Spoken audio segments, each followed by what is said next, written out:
Creed 3 is the latest entry in the long-running Rocky franchise. So today I'm going to rank all 9 Rocky and Creed movies from the worst to the best. Coming in last place at number 9 is Rocky 5.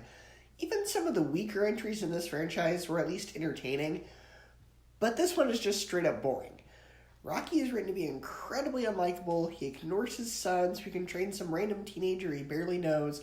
The writing and acting come off like a soap opera, and even the fight in this one isn't interesting or fun to watch. The whole movie is incredibly boring, and if there's something a Rocky movie should not be, it's boring. This movie was a huge mistake, and it's incredibly obvious why they waited over 15 years to make another one. Number 8, Rocky 3. After 2 fantastic films back to back, this one is a huge step down. That being said, it's still kind of entertaining. It's just an odd tone shift from the previous 2 entries. This does give us that iconic Eye of the Tiger song, but it just follows the same template as the previous 2 films, but it is still a lot of fun seeing Hulk Hogan and Mr. T in this film. Number 7, Rocky 4. Out of all of the Rocky films, this is the one that feels the most specific to the time period in which it came out. Everything about it is delightfully 80s.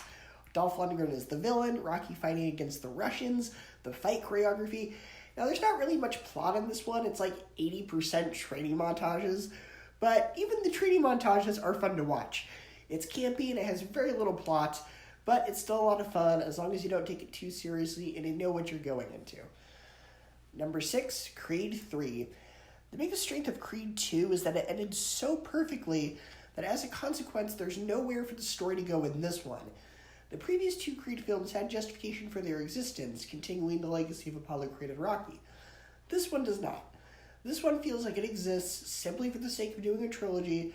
Even though the fights are adrenaline pumping and exciting to watch, the story is not very interesting, mainly because there is nowhere to take the main character after Creed 2. The previous films were about Adonis Creed trying to live up to his father's legacy, and by the end of Creed 2, he has done that. His character arc has been wrapped up, which leaves absolutely nowhere to take this character in this one, so as a consequence, the film rings hollow with no stakes.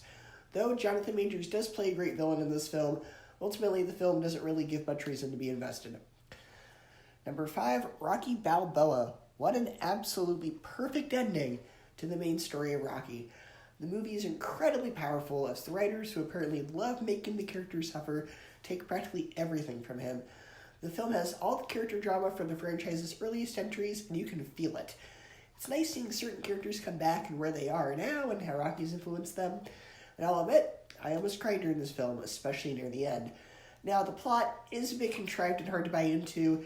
The idea that Rocky, who at this point is a senior citizen, is going to fight someone much younger and stronger than him, just because like a computer algorithm can't decide who to win, that's a really silly idea.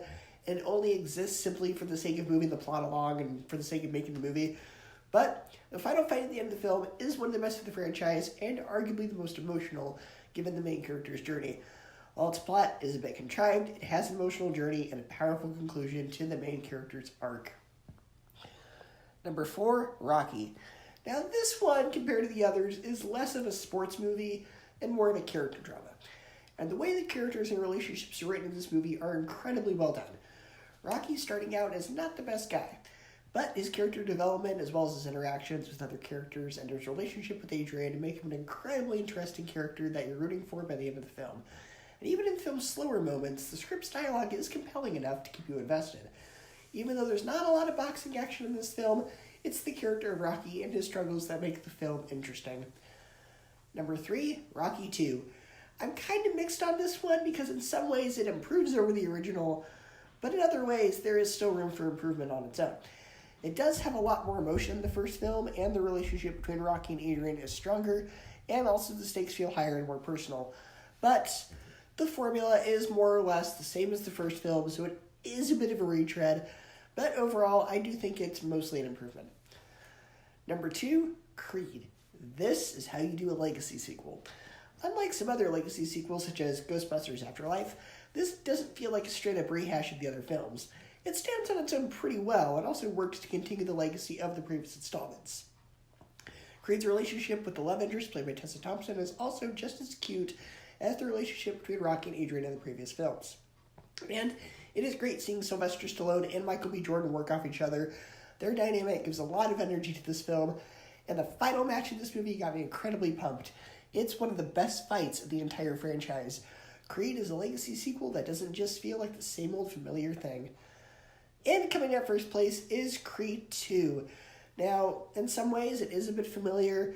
There are a lot of the same story beats as some of the other Rocky sequels, like Creed's wife having pregnancy complications is very similar to how Rocky's wife was in a coma when she was pregnant. And also, they have the son of Drago for Rocky to be the villain. And while Rocky IV is one of the weaker films in the franchise, it is fun seeing him come back and be motivated by revenge for his father's defeat. It has one of the most brutal fights in the franchise, and it puts a perfect cap on 40 years of storyline. It feels like a terrific payoff for every character, and it was the perfect ending for both Rocky and Creed, and that's why Creed 3 was a little bit of a step down because it was kind of an unnecessary sequel. That's why Creed 2 comes in at number 1. I was going to share a ranking of the Rocky and Creed films that you've seen, and I will see you next time.